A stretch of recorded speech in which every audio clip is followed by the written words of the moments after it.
En cuanto al consumo de alcohol en el embarazo, no se ha detectado un nivel seguro de consumo para que no aparezcan malformaciones o daños o inconvenientes con el bebé. Por ejemplo, puede existir o ocasionarse daño cerebral, estructural, neurológico o funcional. Estructural quiere decir en cómo se va a organizar o cómo está la forma del cerebro. Neurológico es los cambios que hayan en cuanto a las neuronas o el número de neuronas. Y funcional en cuanto a la función del cerebro como tal. Pueden haber partes que ya después no funcionen y el niño tenga un retraso bastante grande. Un bajo peso al nacer o problemas del crecimiento, puede haber retardo mental o dificultades del aprendizaje, alteraciones del desarrollo psicomotor y motricidad fina, es decir, que no va a poder caminar fácilmente, saltar o hacer garabatos, ese tipo de cosas puede dificultársele cuando la mamá ha consumido alcohol en el embarazo. Problemas de conducta con escasas habilidades sociales y dismorfia facial.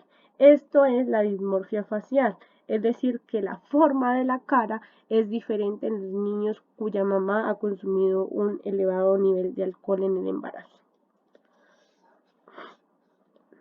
El consumo de cigarrillo habla de un riesgo tanto obstétrico, o sea, para la madre, y un riesgo fetal o neonatal. Puede haber una restricción del crecimiento intrauterino, una prematurez, es decir, que nacen antes de tiempo, un bajo peso al nacer o muerte súbita del recién nacido. Esta última es aquellos niños que nacen y que de un momento para otro mueren sin ningún otro síntoma, sino que mueren así de un momento para otro.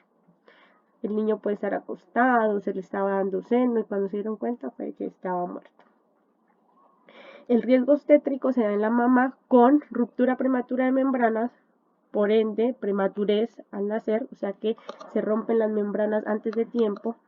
Puede existir una placenta previa, o sea que la placenta se mira o se siente en la parte del introito vaginal, un abrupto de placenta, que es que se salga la placenta, o un aborto espontáneo, que no nos dimos cuenta en qué momento y salió el feto. En cuanto al consumo de sustancias psicoactivas, hay daños tanto fetales como obstétricos y lo que más afecta en el feto es el bajo peso al nacer, porque está muy pequeño para la edad gestacional y puede haber muerte perinatal, o sea, en el momento del nacimiento puede morir el niño. En las mamás causa ruptura prematura de membranas, abrupto de placenta y alteraciones en la conducta del neonato. Alteran el patrón del sueño del niño. Puede ser que haya inadecuado patrón de alimentación y puede ocasionarles temblores.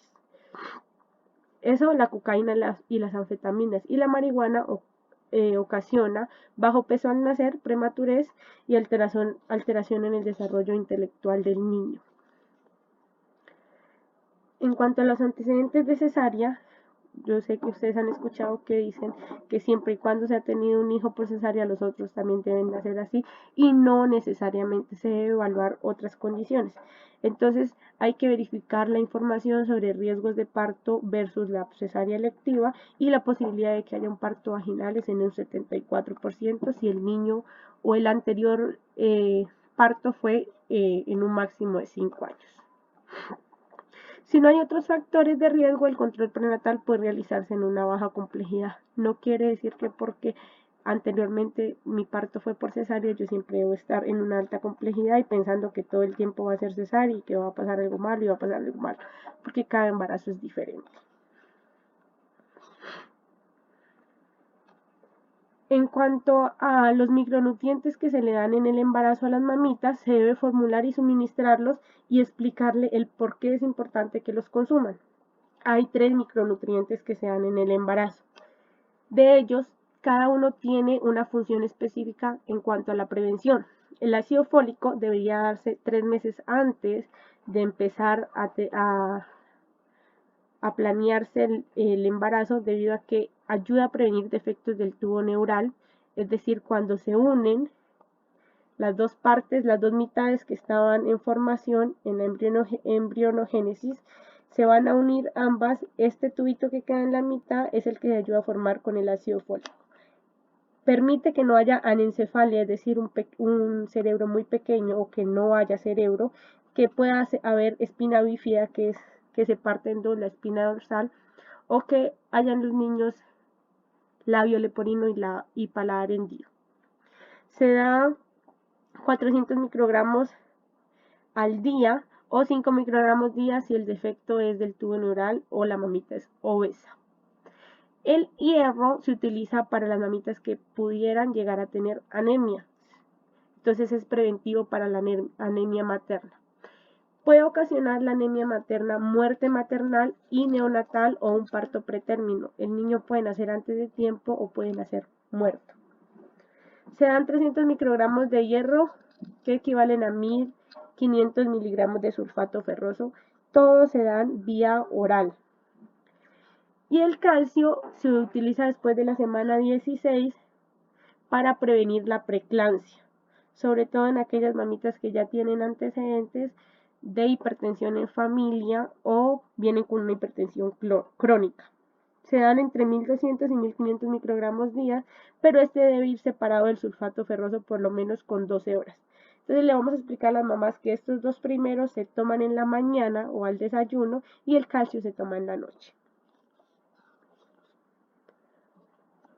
Las vacunas que van a administrar o que se le van a administrar a la mamita en embarazo son la de la TB, que es tétanos y difteria, o en caso tal de que la mamita no tenga el esquema vigente, DPT, y se le debe aplicar también una contra la influenza.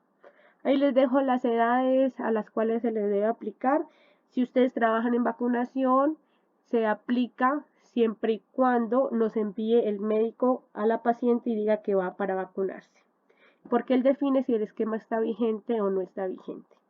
Si se les cruza una mamita que es de una zona rural dispersa o indígena y que les indica a usted que el médico dijo que ella tenía que hacerse la semana 26, pero que ella no puede venir sino a los otros 2 meses, hay que captarla ese día y hay que aplicársela sea como sea, porque si no, segurito que esas mamitas no vuelven y ya vienen cuando les toca el parto. Entonces, a ellas hay que captarlas y tratar de aplicárselas, ojalá todas juntas.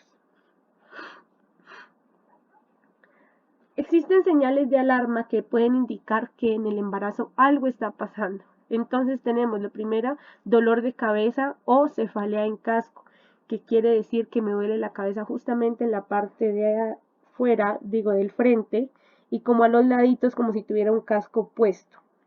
Puede existir visión borrosa o de lucecitas, zumbido o pitidos en los oídos, un vómito incontrolable, dolor o ardor en la boca del estómago, que haya dolor abdominal o el abdomen se ponga en tabla, es decir, duro, contracciones a cualquier edad gestacional, a estas hay que ponerles mucho cuidado, pues en caso de que aparezcan cuando el niño está muy pequeñito, son premonitorias para abortos espontáneos.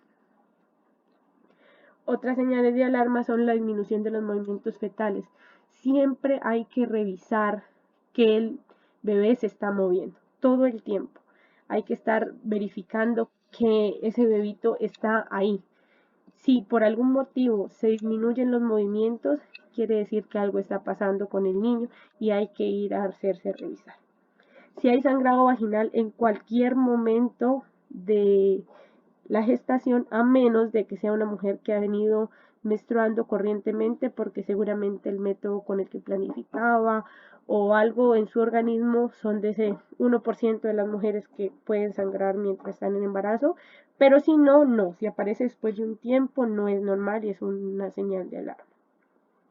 Salida de líquido por los genitales. El líquido amniótico es un líquido claro que huele como a cloro, que parece como espesito. Entonces, eso podría indicarme a mí que hubo una ruptura prematura de membranas y que se está saliendo el líquido amniótico.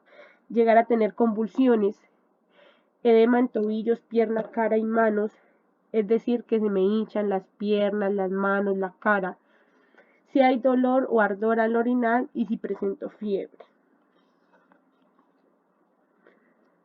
¿Cuál es el plan de acción con las mamitas? Lo primero que se debe hacer es identificar dónde se hará el control prenatal y apoyar en la elaboración del plan del parto. Cuando se define si ese embarazo es de riesgo o no, se define dónde va a seguir ella acudiendo a los controles prenatales y por ende dónde va a ser el parto. hay que ayudar y apoyar, sobre todo cuando son madres primíparas, que ellas no saben cómo van a actuar, entonces hay que explicarles bien cómo va a funcionar todo y tratar de que tenga todo organizado y que ella sepa dónde va a nacer su bebé y donde ella quiera que nazca, lógicamente.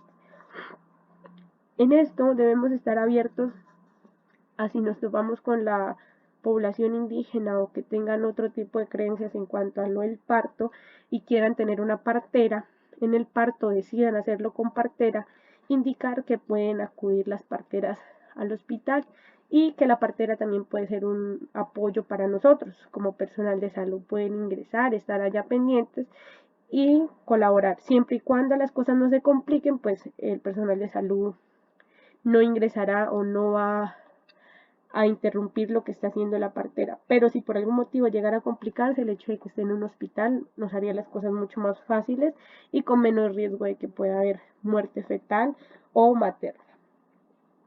Se deben identificar los signos y síntomas de alarma que obliguen a hacer una remisión antes de lo planeado, pues si ella aparece antes de tiempo o antes de que hayamos decidido para cuándo es la fecha probable de parto, se debe hacer un cambio en todo lo que se tenía planeado. ¿Y cómo va a llegar al hospital el día del parto? Esa es una pregunta que se hace muchas, sobre todo cuando son primíparas y no saben qué tienen que llevar, qué deben guardar, qué es lo que deben llevar al hospital, tanto ella como el bebé. Entonces sería bueno que desde el personal de salud les colaboráramos con ese tipo de dudas que tienen casi siempre. Aquí hay una guía para hacer el control prenatal, que es mucho más fluido y mucho más factible. Entonces, para que no me quede tan grande el video, se los voy a explicar en otro video.